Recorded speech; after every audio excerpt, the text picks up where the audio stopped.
Halo sahabat calon pendengar, jumpa lagi dengan Karlo Marbun dalam Ayo Belajar. Bagaimana kabarnya pada hari ini? Mudah-mudahan semua tetap dalam keadaan sehat dan tetap semangat untuk belajar. Rekan-rekan calon pendengar, pada kesempatan ini kita akan kembali mempelajari contoh soal TWK dengan subtesnya, yaitu contoh soal tes Undang-Undang Dasar.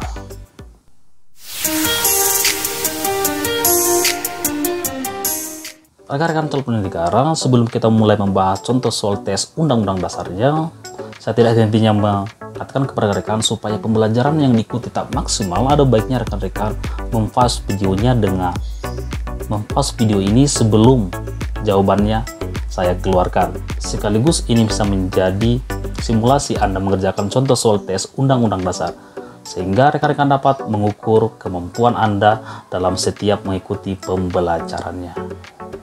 Baik, langsung saja kita mulai mengerjakan contoh soal tes Undang-Undang Dasar pada tes TWK.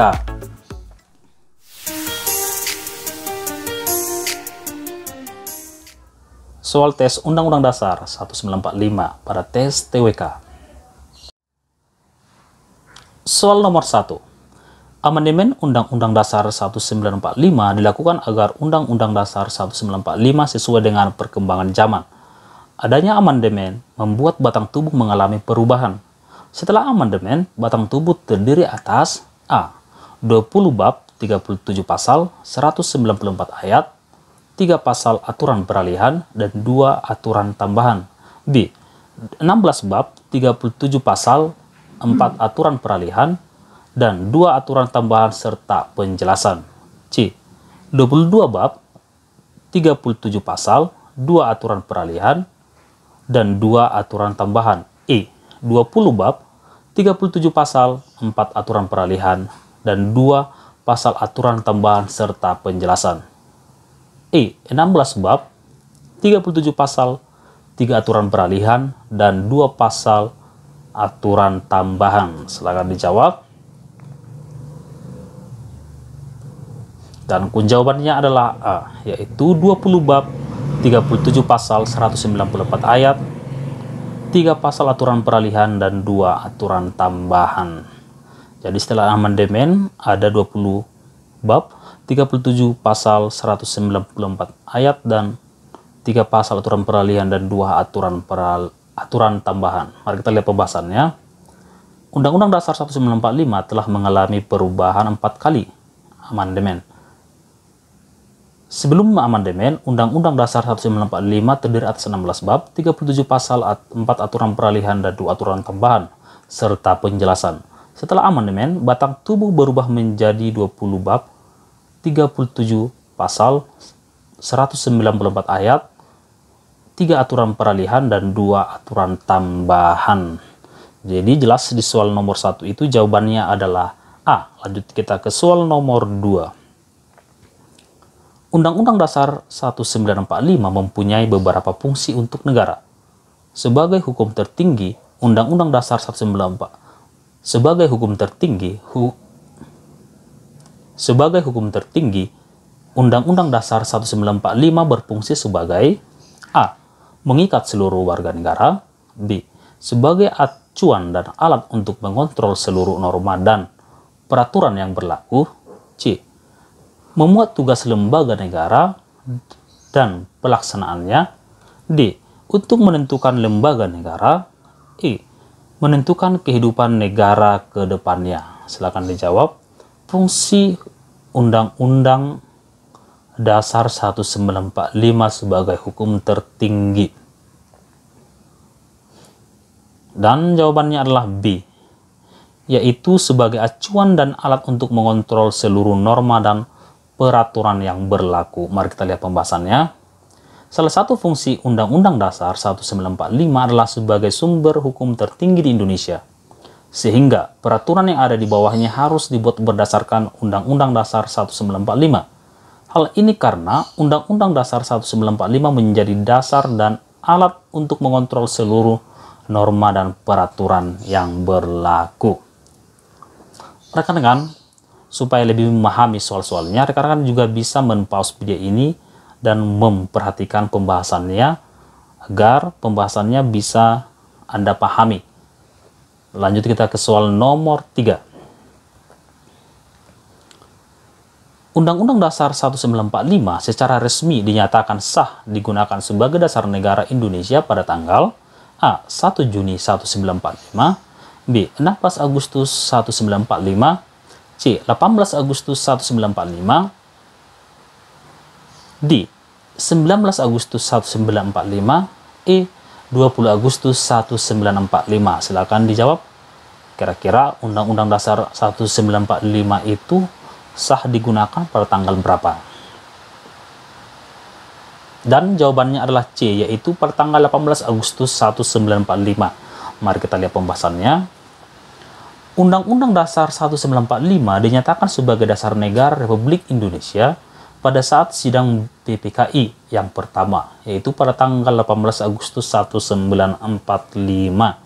Jadi nomor 3, Undang-Undang Dasar itu resmi dinyatakan sebagai dasar negara itu pada tanggal 18 Agustus 1945. Lanjut kita ke soal nomor 4. Keputusan MPR mengenai pemberhentian presiden atau wakil presiden harus disetujui sekurang-kurangnya. A. 3/4 dari jumlah anggota yang hadir, B. 50% plus 1 dari jumlah anggota yang hadir, C. 2/3 dari jumlah anggota yang hadir, D.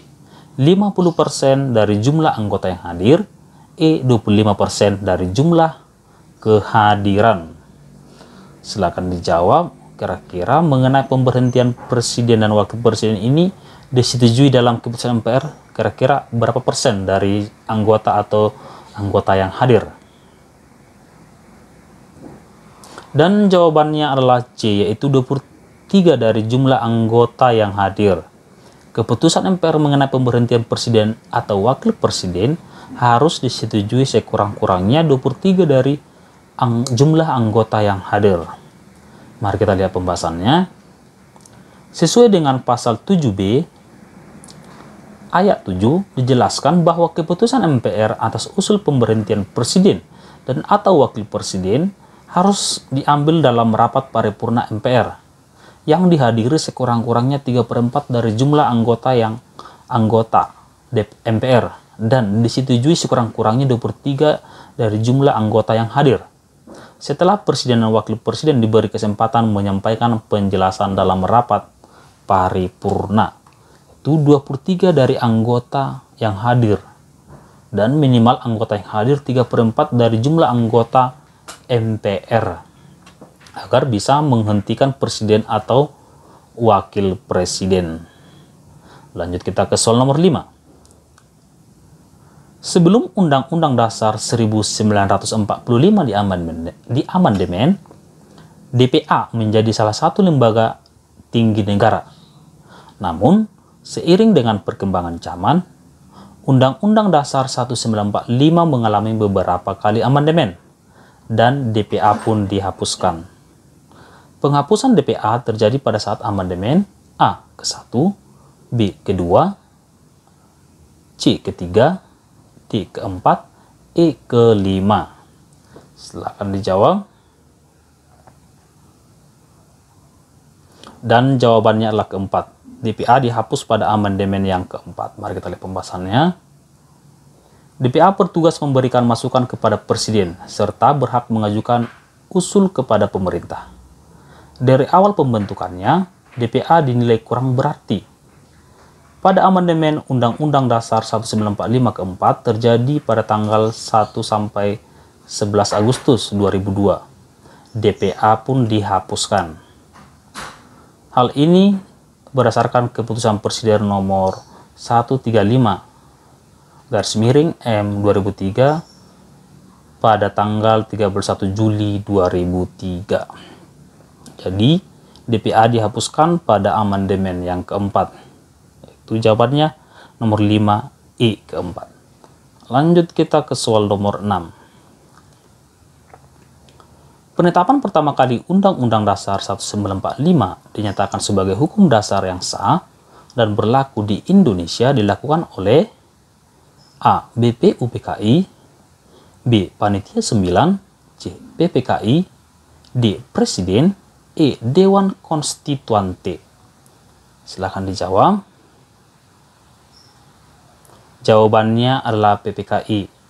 Mari kita lihat pembahasannya. PPKI pada sidangnya yang pertama tanggal 18 Agustus menghasilkan 3 hal. Yang pertama, menetapkan Undang-Undang Dasar sebagai dasar negara, memilih dan mengangkat presiden dan wakil presiden, dan membentuk Komite Nasional untuk membantu kinerja presiden sebelum MPR dan DPR dibentuk. Jadi soal nomor 6 ini tadi sudah kita singgung di soal yang sebelumnya, jika rekan-rekan mengikuti pembelajarannya dari awal hingga saat ini. Lanjut kita ke soal nomor 7. Pada saat Konstitusi RIS berlaku, alat kelengkapan Republik Indonesia Serikat terdiri atas 6 lembaga, yang bukan menjadi alat kelengkapan pada masa Republik Indonesia Serikat adalah A. Dewan Pertimbangan Agung Sementara, B. Presiden, C. Menteri, D. Senat, E. DPR. Silakan dijawab. Dan jawabannya adalah A. Dewan Pertimbangan Agung Sementara atau DPA. Mari kita lihat pembahasannya. Alat kelembagaan Republik Indonesia Serikat yaitu yang pertama Presiden, Menteri, Senat, Dewan Perwakilan Rakyat, Mahkamah Agung, dan Dewan Pengawas Keuangan. Jelas di sini nomor 7 jawabannya adalah A. Jawabannya yaitu Dewan Pertimbangan Agung Sementara. Lanjut kita ke soal nomor 8. Indonesia telah mengalami beberapa kali fase perubahan konstitusi. Ada masa di mana konstitusi yang digunakan adalah konstitusi RIS. Masa berlakunya konstitusi RIS adalah A. 19 Oktober 1999, B. 5 Juli 1959 sampai 19 Oktober 1999, C. 17 Agustus 1950 sampai 5 Juli 1959, D. 27 Desember 1949 sampai 17 Agustus 1950, E. 18 Agustus 1945 sampai 27 Desember 1945. Kira-kira masa konstitusi RIS itu berlaku dari kapan dan sampai kapan? Silakan dijawab. Dan jawabannya adalah D, yaitu 27 Desember 1949 sampai 17 Agustus 1950. Mari kita lihat pembahasannya. Konstitusi RIS berlaku sejak Ratu Juliana menandatangani piagam pengakuan kedaulatan RIS di Amsterdam pada tanggal 27 Desember 1949. Jadi nomor 8 jawabannya sudah jelas, 27 Desember 1949 sampai 17 Agustus 1950. Lanjut kita ke soal nomor 9. Pemerintahan RIS menganut sistem kabinet parlementer, di mana kebijakan tanggung jawab kekuasaan pemerintah berada di tangan menteri, baik secara bersama maupun individual. Pada masa ini juga dikenal sistem perwakilan bikameral, yaitu A. Presiden dan DPR, B. Senat dan DPR, C. Presiden dan Senat, D. DPR dan MPR, E. MPR dan Presiden. Jadi sistem perwakilan bikameral itu apa? Silakan dijawab dulu. Dan jawabannya adalah B, yaitu Senat dan DPR. Mari kita lihat pembahasannya.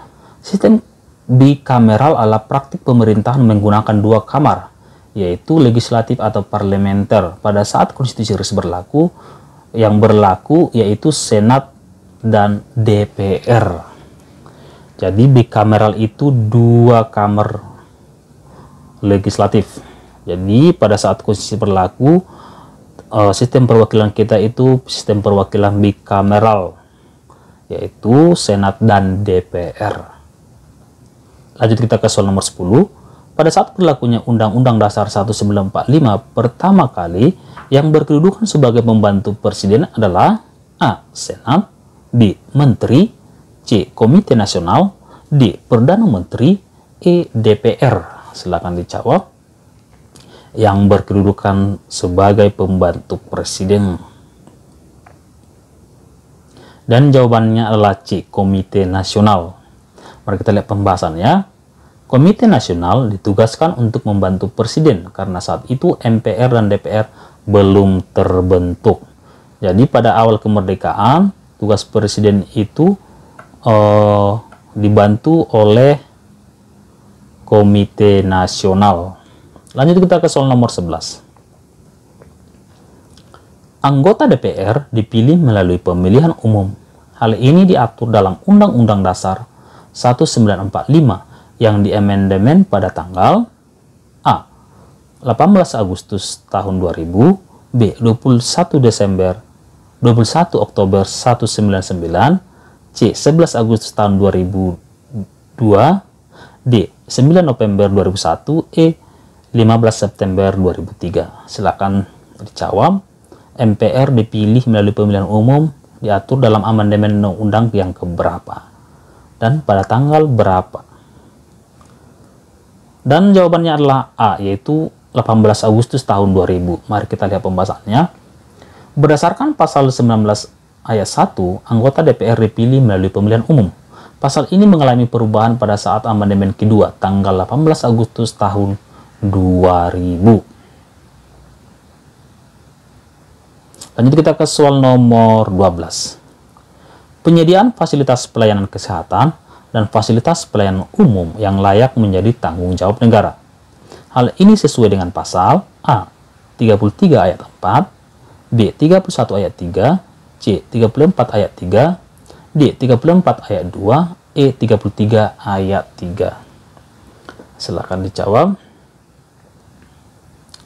Jawabannya adalah C, yaitu pasal 33 ayat, saya ulangi, pasal 34 ayat 3. Pasal 34 ayat 3 berbunyi, negara bertanggung jawab atas penyediaan fasilitas pelayanan kesehatan dan fasilitas pelayanan umum yang layak. Jadi di sini di soal ini berarti rekan-rekan harus memahami atau menghafal tentang undang-undang dasar, setiap pasal atau setiap babnya. Lanjut kita ke soal nomor 13. Pada tanggal 9 November tahun 2001, ada beberapa pasal yang diamandemen. Beberapa pasal yang diamandemen pada tanggal tersebut adalah A. 5, pasal 5, pasal 7, dan pasal 13, B. pasal 23D, pasal 24, dan pasal 31, C. pasal 26, pasal 27, dan pasal 30, D. pasal 17, pasal 20, dan pasal 21, E. pasal 1, pasal 3, dan pasal 6.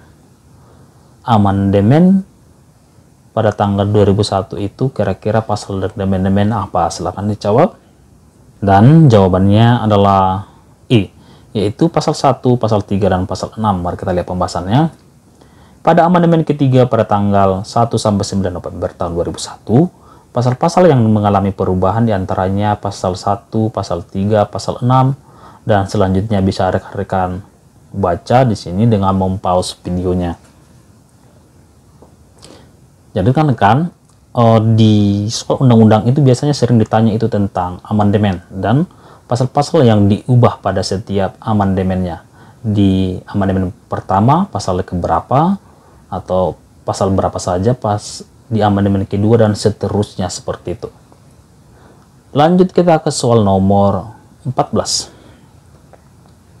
Presiden menerima penempatan duta negara lain dengan memperhatikan pertimbangan A. MPR, B. DPR, C. Mahkamah Agung, D. Mahkamah Konstitusi, E. Komisi Yudisial. Silakan dijawab. Dan jawabannya adalah B, yaitu dengan memperhatikan pertimbangan DPR. Mari kita lihat pembahasannya. Berdasarkan pasal 13 ayat 3, dijelaskan bahwa Presiden menerima penempatan duta negara lain dengan memperhatikan pertimbangan Dewan Perwakilan Rakyat atau DPR. Sangat jelas nomor 14. Lanjut kita ke soal yang terakhir, yaitu soal nomor 15.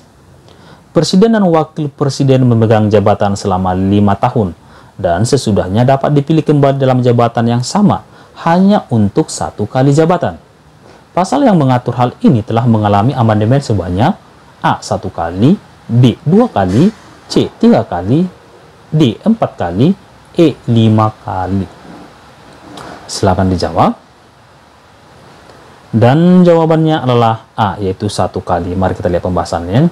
Masa jabatan Presiden dan Wakil Presiden diatur dalam Undang-Undang Dasar 1945 pada pasal 7 yang telah diamandemen sebanyak 1 kali. Dan soal nomor 15 ini merupakan soal yang terakhir, berarti dengan terjawabnya soal 15 ini, pertemuan kita pada pembelajaran kali ini sudah berakhir. Baik rekan-rekan calon abdi negara, 15 contoh soal Undang-Undang Dasar sudah kita bahas. Mudah-mudahan dengan pembahasan contoh soal Undang-Undang Dasar ini dapat menambah wawasan Anda untuk mengikuti tes menjadi calon abdi negara. Tetap ikuti pembelajaran bersama Kadil Marbun dalam Ayo Belajar dan tetap semangat untuk belajar. Sampai jumpa pada pertemuan selanjutnya dengan materi dan pembahasan soal yang berbeda. Sampai jumpa.